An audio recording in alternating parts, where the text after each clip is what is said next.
पूरे भारत में 500 कंपनीज और 10 लाख से ज्यादा लोगों की सोच बदल चुके 2000 टॉक्स के जरिए मेंटल वायरिंग, हैबिट्स, पैसा और क्वांटम साइंस। आज हम डीकोड करने वाले हैं वो माइंड कोड जो तुरंत रिजल्ट देता है। तो चलिए शुरू करते हैं आज का पॉडकास्ट और स्वागत करते हैं मिस्टर पंकज जी का विक्ट्री सक्सेस टॉक के अंदर। पंकज जी, आपका बहुत बहुत स्वागत है आज के podcast. Thank you very much Kaushal sir. तो कैसे हैं आप? मैं बहुत अच्छा हूं सर। क्या हम आज का पॉडकास्ट शुरू कर सकते हैं? बिल्कुल सर, बिल्कुल। मुझे लगता है कि आज का पॉडकास्ट एक ऐसा अनूठा और ऐसा सब्जेक्ट है जो मुझे नहीं लगता कि यूट्यूब पे अवेलेबल है, क्योंकि मैंने भी रिसर्च करी, मैंने आपकी वेबसाइट भी देखी और बहुत रेयर ऐसे टॉपिक्स हैं जो किसी गेस्ट ने या होस्ट ने उठाए हुए हैं। तो ये माइंड साइंस की हम बात करते हैं तो पहला सवाल यही आता है कि व्हाट इज माइंड साइंस? ये क्या होता है माइंड साइंस? कौशल जी, माइंड साइंस है कि आपको माइंड की कैलकुलेशन समझना कि पूरे दिन हमारे साथ माइंड क्या कर रहा है, क्योंकि माइंड एक सॉफ्टवेयर एंटिटी है हमारी हार्डवेयर बॉडी में, राइट? हमारा हार्डवेयर है, उसके साथ ब्रेन भी एक हार्डवेयर है। ब्रेन के अंदर माइंड एक सॉफ्टवेयर है। जब बच्चे का जन्म होता है तो बच्चा बिल्कुल एकदम हार्डवेयर के साथ पैदा होता है, सॉफ्टवेयर नहीं होता उसके पास। अब जैसे जैसे बच्चा बढ़ता चला जाता है तो बहुत सारे सॉफ्टवेयर उसके अंदर अपलोड होते चले जाते हैं, ठीक है?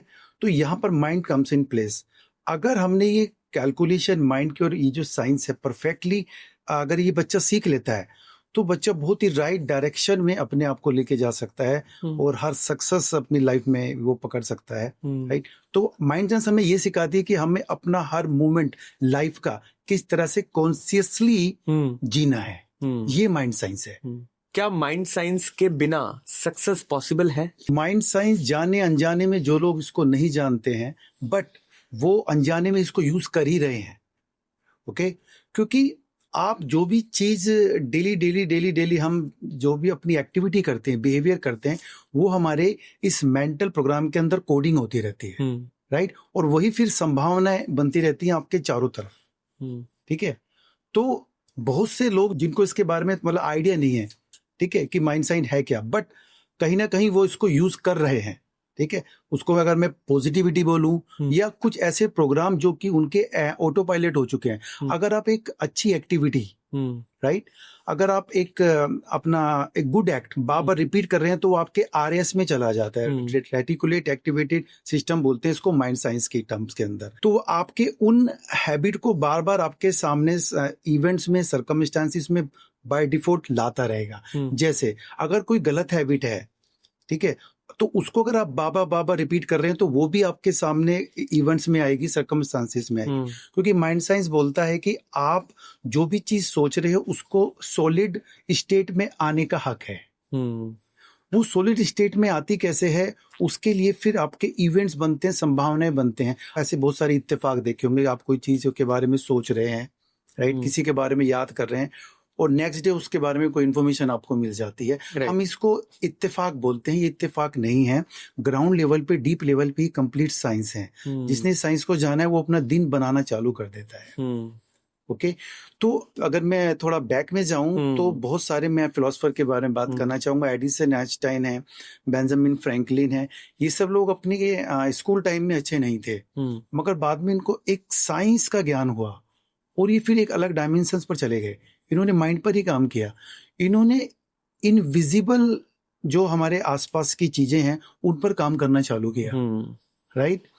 और ये माइंड साइंस क्या बोलता है कि हर ना दिखने वाली चीज दिखने वाली चीज को पैदा करती है, राइट? थोड़ा इसको मैं एलाबोरेट करूंगा कि अब ये ना दिखने वाली चीज क्या है?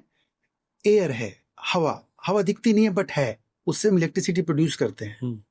इसका मतलब दूसरा, जो रूट्स हैं वो नहीं दिखती, फल दिखता है। बट कॉमन अजम्पशंस क्या है बाहर की, हम लोग फल जो फ्रूट है उस पर हम अपना रेस्पॉन्स करते हैं, जबकि जो रीजन है वो रूट्स के अंदर है। तो ना दिखने वाली चीजें दिखने वाली चीजों को प्रोड्यूस कर रही हैं इस दुनिया के अंदर, ठीक है? तो और हर चीज फ्लो में चलना पसंद करती है।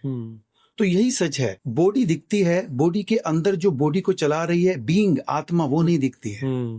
Invisible create visible, that is the science, that is the 21st century science, okay और माइंड साइंस इसके बहुत ही डीप लेवल तक जाती है, जिसमें हेल्प करता है quantum physics, quantum science. Quantum science क्या बोलता है कि हम मोलिकुलर लेवल पे हम एक एटम है।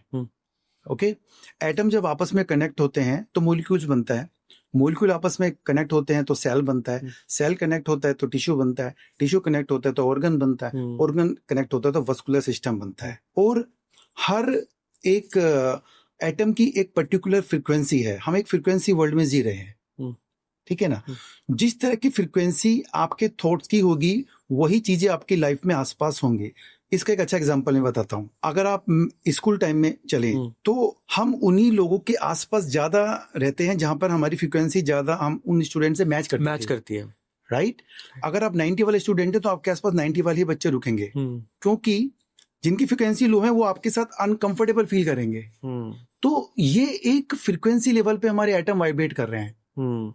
अगर आप नहीं समझा, अगर आप अपनी फ्रीक्वेंसी को इंक्रीज कर लेंगे तो हमारे एटम की कुछ फ्रीक्वेंसीज हैं, हम किस तरह की वोकैबुलरी करते हैं उनके भी एक पर्टिकुलर फ्रीक्वेंसीज हैं। अगर आपने अपनी वोकैबुलरी कंटिन्यू 30 डेज तक चेंज करते हैं तो आपकी संभावनाएं चेंज हो जाएंगी।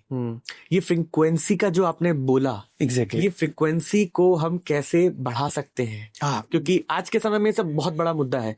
या कोई बच्चा हो या बड़ा हो, वो एक मिस्टेक करता रहा है, वो शायद उस पे बिलीव करता है, हाँ। इसलिए वो कर रहा है। उसको उस लीक से हटके वो जाना ही नहीं चाहता, वो दूसरा प्लेटफॉर्म पकड़ना ही नहीं चाहता। हाँ। उसको राइट ट्रैक पे लेके आना है। एग्जैक्टली। तो अगर उसके साथ ऐसा हो रहा है कि वो बार बार एक ही लूप में फंसा हुआ है, तो ये लूप उसका RAS में जाके रिकॉर्ड हो गया है। Being a teacher because I am a mathematician, तो एक 10th की साइंस में चैप्टर है कंट्रोल एंड कोऑर्डिनेशन, राइट। उसमें हमारे 5 सेंस ऑर्गन है। हम इन 5 सेंस ऑर्गन के साथ हमारा जन्म हुआ है और ये हमारे लिए मिरेकुलर गेट है। 5 सेंस ऑर्गन, ठीक है, जिसमें आंख, नाक, कान, ओके, हमारी स्किन, हमारी टंग, हम इन्हीं 5 चीजों से चीजें परसीव करते हैं, ठीक है ना। तो और हर एक जो हमारा ये जो सेंस ऑर्गन है, हर एक के अपने कुछ रिसेप्टर्स होते हैं, फोटो रिसेप्टर, फोनो रिसेप्टर, ठीक है, डिफरेंट टाइप के रिसेप्टर्स हैं। वो एक्टिवेट होते हैं तो वो एनर्जी हमारे तक पहुंचती है, ठीक है। तो जब आप बार बार किसी एक एक्टिविटी को रिपीट कर रहे हो, जैसे मैंने बहुत सारे स्कूल्स में जाके मैं काउंसलिंग करता हूँ, ठीक है, तो मैं वहाँ बच्चों को बताता हूँ कि भाई सपोज करो आप 50 या 60 कंटिन्यू आप उसको रिपीट कर रहे हो, तो मुझे बहुत से ऐसे बच्चे मिलते हैं कि सर 4-5 सालों से कंटिन्यू रिजल्ट सेम ही है, जो भी मेहनत करते हैं बट घूम के लूप में फिर 50% पे आ जाते हैं। ऐसा है, ये है क्या? वो बदलना चाहते हैं, बट इशू क्या है कि वो फिजिकल वर्ल्ड में फलों के ऊपर रेस्पॉन्स कर रहे हैं, जबकि उन्हें रूट के ऊपर रेस्पॉन्स करना चाहिए। रूट क्या है? रूट वो एक्टिवेट हो चुका है। मैं एक क्वेश्चन आपसे है सर, ठीक है, सपोज एक आप स्टूडेंट हैं, 10th क्लास के या 12th के स्टूडेंट हैं, और मैं आपसे बोलता हूँ कि एक 100 मार्क्स का हमारा एक पेपर होता है, उसमें से 20 मार्क्स लाने के आपके कितने चांसेस हैं? अगर आप 12th में हैं तो बताइए सर क्वेश्चन सर। अगर आप मैथ्स के अच्छे, आपका फेवरेट सब्जेक्ट क्या है ये बताइए मुझे। 10th में क्या था आपका फेवरेट सब्जेक्ट या 12th में जिसमें आप 100% कॉन्फिडेंट थे? कोई भी एक सब्जेक्ट बताइए मुझे प्लीज। कैसे? हिस्ट्री। चलो हिस्ट्री का मान लेते हैं। हाँ। सर हिस्ट्री में 80 में से 20 आने की संभावना कितने %? है कि ये तो मैं ले ही आऊंगा। बताइए सर कितने % संभावना है? मुझे लगता है कि 20 नंबर 80 में से 75% 80% चांसेस थे, मतलब 100% चांस मान लो कि 20 तो आ ही जाएंगे। हाँ, मैं 100% यहाँ से कुछ मैं एक लिंक आपको दूंगा। सर 40 नंबर लाने की प्रोबेबिलिटी क्या है इस 80 में से आपके लिए? 40 अगर नंबर आपके लाने, 50% हो गया ना? 50% हो गया, बताइए। सो 50% चांस है। 50% है ना, डन। सर 65 आउट ऑफ 80 लाने के कितने % चांस हैं? वो परसेंटेज कम होती चली जाएगी, बताइए मुझे। हाँ कुछ भी। 40%। 40। सर 80 में से 80 लाने के कितने % चांस हैं? 0% है। अब जरा ध्यान देना, आपका जो ब्रेन की न्यूरॉन है 20 मार्क्स के लिए उन्होंने इमीडिएट 1 सेकंड में आंसर दिया 100% I am ready for this, क्योंकि उसकी पिक्चर ऑलरेडी आप ला सकते हैं। जिसकी पिक्चर इंटरनल वर्ल्ड में नहीं है वो आउटर वर्ल्ड में आ ही नहीं सकती। आपको रेजिस्टेंस आ गया 65 मार्क्स लाने के लिए, आपको रेजिस्टेंस आ गया 40 मार्क्स लाने के लिए। जिस दिन ये रेजिस्टेंस 0% हो जाता है, आपके मुंह से निकलता 100 में ले आऊंगा 1 सेकंड के अंदर, उस दिन आपकी कोई भी चीज बाहर आने लगती है। This is the rule of this frequency world and inner world. जब पिक्चर ही अंदर नहीं है तो बाहर कैसे आएगी? पिक्चर पिछले 15 सालों से बच्चे की पिक्चर एक एवरेज की बनी हुई है स्कूल में, उसके पेरेंट्स उसको रियलाइज करा रहे हैं, सबसे बड़ा तो जो है स्कूल के टीचर उसको रियलाइज कराते हैं कि यू आर एवरेज। उसके साथ ट्रीटमेंट ऐसा होता है बच्चे के साथ स्कूल में, उसके गलत मार्क्स आ गए, क्योंकि हम मार्क्स के बिहाफ पे बच्चों का परसेप्शन बनाने लगते हैं। पेरेंट्स भी बच्चों को डांटना चालू करते हैं, मारना चालू करते हैं, राइट। ये बहुत ही मतलब एक वर्स्ट थ्योरी है। ये हर घर की और हर घर की इंडियन थ्योरी है। मैं भारतीय घर की पेरेंट्स से मिलता हूँ, मैं इतने जाता हूँ, मैं उनसे बोलता हूँ मुझे बच्चे से पहले शायद पेरेंट्स की काउंसलिंग को जरूरत है, राइट। उनको बदलना है, उनके वर्ड्स बदलने हैं, वोकैबुलरी। आपका एक सेंस ऑर्गन है ये, आप उससे बोल क्या रहे हैं? आपने जो बोल दिया वो बच्चे के चला गया कॉन्शियस में, राइट। अब आप बोलते हो कि उसका रिजल्ट क्यों नहीं आ रहा, हर बार यही आएगा। और ये मैं कह रहा हूँ बच्चों के साथ नहीं है, इस धरती पे रहने वाले हर इंसान के साथ कौशल जी यही है। अगर एक बार रिपीट हो गया एवरेज का प्रोग्राम, जिंदगी भर वो वही करता रहेगा, चेंज नहीं होगा जब तक उसने उसको कॉन्शियसली चेंज नहीं किया। हमें अपने आप को कॉन्शियसली पकड़ना पड़ता है। उसी के लिए मेरी company the mind code blueprint बनाती है, राइट। कि मेरे मुंह से गलत तो निकल गया, अच्छा ठीक है, डन, चेंज इट। अब वो क्या चेंज करना है, वो नया कोडिंग डालनी पड़ेगी। सिंपल है ना सर, जो आप कोड डालोगे रिजल्ट वही होगा। तो इनविजिबल वर्ल्ड क्या बोलता है कि जिसकी पिक्चर अंदर नहीं है बाहर आ ही नहीं सकती, आप चाहे फिजिकल वर्ल्ड में कितना भी मेहनत कर लें, क्योंकि इनविजिबल क्रिएट विजिबल। सो सबसे पहले हमें अपने इनर को क्लीन करना चाहिए। एग्जैक्टली। इनर के अंदर पॉजिटिविटी डालनी चाहिए, तो तभी वो पॉजिटिव बाहर आ पाएगी। हाँ, मैं यहाँ पे थोड़ा पॉजिटिविटी को भी बड़ा एक्सप्लेन करता हूँ, क्योंकि पॉजिटिविटी जो है ना वो ग्राउंड लेवल पर है। रूट लेवल पे तो पॉजिटिविटी काम नहीं करेगी, क्योंकि उसके पीछे एक रीजन है कि पॉजिटिविटी जो है वो आउटर रेस्पॉन्स से, आउटर जो स्टिमुलस है उससे एक्टिवेट हो जाती है। जैसे सपोज करो आपने एक अच्छी सी मूवी देख ली, कोई मोटिवेशन सा लेक्चर देख लिया, उस दिन आप बड़े खुश हो गए, है ना। और उस दिन मैंने सपोज करो मैंने कोई स्पोर्ट्स की मूवी देखी है, मैंने मिल्खा सिंह देख ली ना, मेरा पेट बड़ा मोटा है, ये मुझे इतना अच्छा लगा, ठीक है कल से मैं दौड़ लगाऊंगा। अब जरा ध्यान से सुनिएगा, अब वो बंदा सुबह सुबह सब कुछ एकदम, क्योंकि रात का मोटिवेशन है, मोटिवेशन केवल 24 आवर्स तक आपके ब्रेन में रह पाता है, आपके सॉफ्टवेयर में, माइंड के। तो 2 दिन बाद आप घूमने गए, मिल्खा सिंह मूवी के अभी कुछ यादें हैं, इमेज है, 4 दिन बाद धीरे धीरे धीरे जीरो हो चुका है, आप फिर से सेम पैटर्न पर आ गए हैं। अब आपने सुबह आपकी आंख खुली, आपने देखा बाहर ठंड है, सो गए आप, और ऐसा ही हो रहा है। आप किसी भी फील्ड में चले जाओ यही है। तो ये आपने बोला सर मैंने तो पॉजिटिविटी किया था, मैं तो पॉजिटिव बोलता हूँ। अब मैं यहाँ बताता हूँ, पॉजिटिव आपके आउटर धरातल पर है, इनर में अभी भी आप प्रॉब्लम में है। यहाँ पे आता है द साइंस ऑफ स्टेट। अब ये माइंड साइंस का एक थर्ड लेवल है, स्टेट ऑफ कॉन्शियस। अगर आपका इंटरनल स्टेट प्रॉब्लम का है, आप आउटर स्टेट में भजन कर रहे हैं, प्रेयर कर रहे हैं, आपको रिजल्ट आउटर का नहीं इनर का आएगा। वो यही होता है। यूनिवर्स है या जो ये माइंड साइंस है, ये इंटरनल फ्रीक्वेंसी को मैच करके आपके सर्कमस्टांसेस बनाता है चारों तरफ, right. This is the way. इसी लोग कहते हैं बहुत मेहनत कर रहा हूँ सर, बहुत मेहनत कर रहा हूँ, मैं बहुत पढ़ रहा हूँ, मैं पूरे दिन पॉजिटिविटी हूँ, मैं बहुत प्रार्थना कर रहा हूँ, मैं चारों धाम घूम के आ गया हूँ। घूम के आओ, दुनिया में कहीं भी जाओगे, अंदर का कौन चेंज करेगा? तुम अंदर से वही आदमी हो, बाहर से तुम चाहे कुछ भी बोल रहे हो, तुम्हारी अंदर की दुनिया सच है, रिजल्ट वहां से है, क्योंकि वो रूट वाली दुनिया है जब बीज डाला गया था। कॉमन परसेप्शन पे आदमी फलों पे रिएक्ट करता है। तो हम आध्यात्मिक में चले जाएं अगर हम, हाँ, तो आध्यात्म भी यही कहता है, वो भी इनर की बात करता है, मैं बताता हूँ, आउटर की बात नहीं करता। हाँ एग्जैक्टली, बहुत अच्छी बात आपने मगर हम अपने टॉपिक से डाइवर्ट ना हो जाए। नहीं, डाइवर्ट नहीं होंगे, इसका एक रिलेशन है सर जी।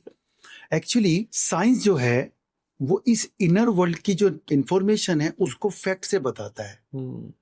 अध्यात्म जो है इस नॉलेज को वंडर से बताता है। हम बोलते चमत्कार हो गया, अध्यात्म की तरफ मोड़ देते हैं। साइंस बोलते हैं अंदर का फैक्ट हो गया, फ्रीक्वेंसी चेंज हो गई तो आपको रिजल्ट आ गया। बस यही है, दोनों पैरेलल ही हैं, साथ ही चलेंगे। बिल्कुल, इनर वर्ल्ड और अध्यात्म साथ ही चलेंगे। इफ अगर तुम्हारी बीइंग एकदम प्योर है, इंटेंशन बहुत अच्छी है, ठीक है, तो ये दोनों का तय होना सही है। इसीलिए जब इस धरती पे कुछ भी नहीं था, ठीक है, तो आज से जब बिग बैंग थ्योरी हुआ और ये सब यूनिवर्स से टूट के गिरा हमारा अर्थ, इसको करोड़ों साल लग गए, है ना, ठंडा होने में। तो सबसे पहला जो यूनिसेलुलर ने जन्म लिया वो अमीबा था, ठीक है। वहां से फिर हम लोग धीरे धीरे एटमॉस्फेयर चेंज होते चले गए, तब ह्यूमन नहीं था। तो ह्यूमन एक ऐसा इंसान धरती पर जन्म लिया जिसके पास एक special the power of conscious आया उसके पास, कि वो जो बोल सकता है वो कर सकता है। हम तो गुफा से आए हैं, राइट। हमारा ऑब्जेक्टिव क्या था कौशल जी गुफा के अंदर?